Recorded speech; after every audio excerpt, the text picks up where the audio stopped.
الحمد لله رب العالمين والصلاة والسلام على سيد الأنبياء والمرسلين وعلى آله وأصحابه أجمعين أما بعد فأعوذ بالله من الشيطان الرجيم بسم الله الرحمن الرحيم إن الله يأمركم أن تؤدوا الأمانات إلى أهلها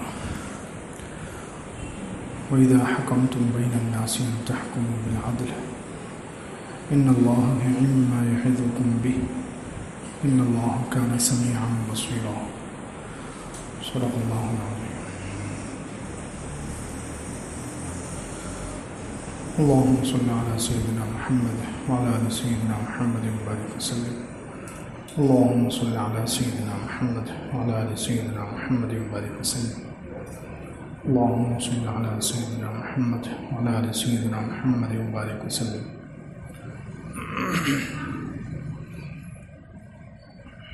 بزرگان محترم، ایمان کے شعبوں کا بیان الحمدللہ چل رہا ہے۔ ایمان کے 50 شعبے الحمدللہ بیان ہو چکے ہیں۔ 51واں شعبہ ہے فیصلوں میں انصاف کرنا۔ جہاں بھی انسان کو موقع ملے، چاہے وہ قاضی ہو، کورٹ کا جج بن جائے، یا خاندان میں، کسی گھر میں، کسی قوم کے درمیان، جہاں بھی کسی مومن کو فیصلہ کرنے کا اختیار ملے تو اسے چاہیے کہ وہ انصاف کے ساتھ فیصلہ کرے، ناجائز کسی کی طرفداری نہ کریں، اپنے نفس کے تقاضے سے یا مخلوق سے ڈر کر کسی طرف جھکنا، ناانصافی کا فیصلہ کرنا یہ جائز نہیں ہے۔ تو ایمان کے شعبوں میں سے ایک شعبہ ہے انصاف کے ساتھ فیصلہ کرنا۔ قرآن میں اللہ تعالیٰ فرماتے ہیں ان اللہ یأمرکم ان تؤدوا الامانات الی اہلہا، اللہ تعالیٰ تمہیں حکم دیتا ہے کہ امانتوں کو ان کے اہل تک پہنچا دو۔ وَإِذَا حَكَمْتُمْ بَيْنَ النَّاسِ أَن تَحْكُمُوا بِالْعَدْلِ، اور جب تم لوگوں کے درمیان فیصلہ کرو تو انصاف کے ساتھ فیصلہ کرو۔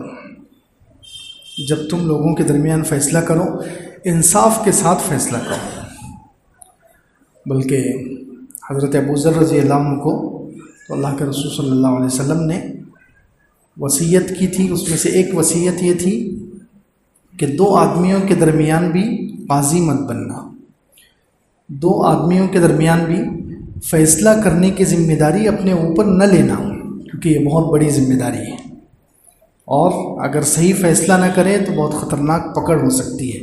اس لیے خاص طور سے حضرت ابو ذر رضی اللہ عنہ کو حضور اقدس صلی اللہ علیہ وسلم نے وصیت فرمائی تھی کہ تم 2 آدمیوں کے درمیان بھی قاضی نہ بننا، 2 آدمیوں کے درمیان بھی فیصلے کی ذمہ داری اپنے اوپر مت لینا۔ تو خیر یہاں پر حکم دیا کہ اللہ تعالیٰ تمہیں حکم دیتا ہے ان تؤدوا الامانات الی اہلہا، امانتوں کو ان کے اہل تک پہنچاؤ، ان کے اہل کے حوالے کرو۔ وَإِذَا حَكَمْتُمْ بَيْنَ النَّاسِ أَن تَحْكُمُوا بِالْعَدْلِ، جب تم فیصلہ کرو تو انصاف کے ساتھ فیصلہ کرو۔ اسی طرح ایک اور جگہ 5ویں پارے میں ہی اللہ تعالیٰ نے فرمایا حضور اقدس صلی اللہ علیہ وسلم کو اِنَّا أَنزَلْنَا إِلَيْكَ الْكِتَابَ بِالْحَقِّ لِتَحْكُمَ بَيْنَ النَّاسِ بِمَا أَرَاكَ اللَّهُ وَلَا تَكُن لِّلْخَائِنِينَ خَصِيمًا، کہ ہم نے آپ کی طرف قرآن اتارا ہے حق کے ساتھ، اِنَّا أَنزَلْنَا إِلَيْكَ الْكِتَابَ بِالْحَقِّ، ہم نے آپ کی طرف قرآن اتارا ہے انصاف کے ساتھ، حق کے ساتھ، لِتَحْكُمَ بَيْنَ النَّاسِ بِمَا أَرَاكَ اللَّهُ، تاکہ آپ لوگوں کے درمیان فیصلہ کریں اس کے مطابق جو اللہ نے آپ کو دکھلایا، جو اللہ نے قرآن میں آپ کو احکامات دیے ہیں اس کے مطابق آپ فیصلہ کریں، اور خیانت کرنے والوں کی طرف سے آپ نہ ہو جائیں۔ اسی طرح حضرت داؤد علیہ السلام کو اللہ تعالیٰ نے قرآن میں ارشاد فرمایا یا داؤد انا جعلناک خلیفۃ فی الارض، اے داؤد ہم نے تمہیں زمین میں اپنا نائب بنایا ہے۔ حضرت داؤد علیہ السلام کو جب بادشاہت دی گئی، اللہ تعالیٰ کی طرف سے. اس وقت اللہ تعالیٰ نے ان کو یہ حکم دیا، ان کی طرف یہ وحی آئی، یا داود انا جعلناک خلیفۃ فی الارض، اے داود ہم نے آپ کو زمین میں خلیفہ بنایا ہے، اپنا نائب بنایا ہے. فاحکم بین الناس بالحق، لہٰذا لوگوں کے درمیان انصاف کے ساتھ فیصلہ کرنا. ولا تتبع الہوی، خواہشات کا اتباع نہ کرنا، کہیں یہ خواہشات تمہیں راہ راست سے نہ ہٹا دیں. اب دیکھیں جو بھی غلط فیصلہ ہوتا ہے وہ خواہشات کی وجہ سے ہوتا ہے. ناانصافی جو کرتا ہے، جو بادشاہ، جو حاکم، جو فیصلہ کرنے والا ناانصافی کرتا ہے تو وہ خواہشات کی وجہ سے کرتا ہے. اس لیے کہہ دیا کہ خواہشات کا اتباع مت کرنا.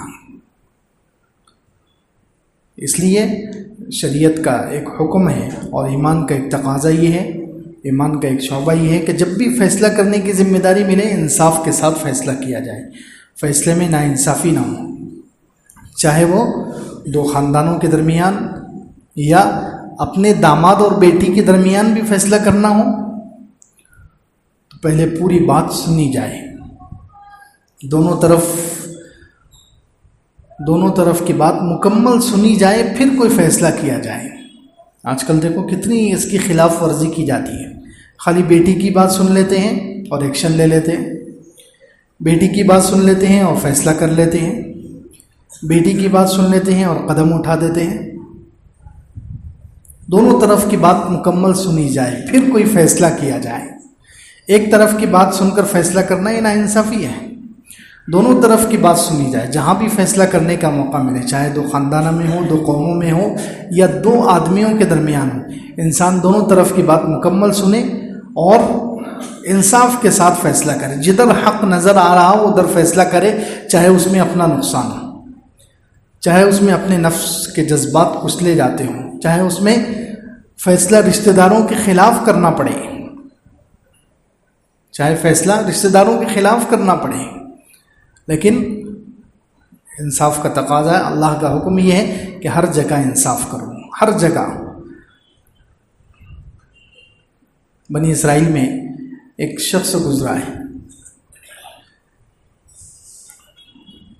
یہ ایک کتاب ہے من عاش بعد الموت، موت کے بعد جنہیں زندگی ملی، یہ کتاب کا نام ہے. علامہ ابن ابی الدنیا رحمۃ اللہ علیہ نے وہ کتاب لکھی ہے.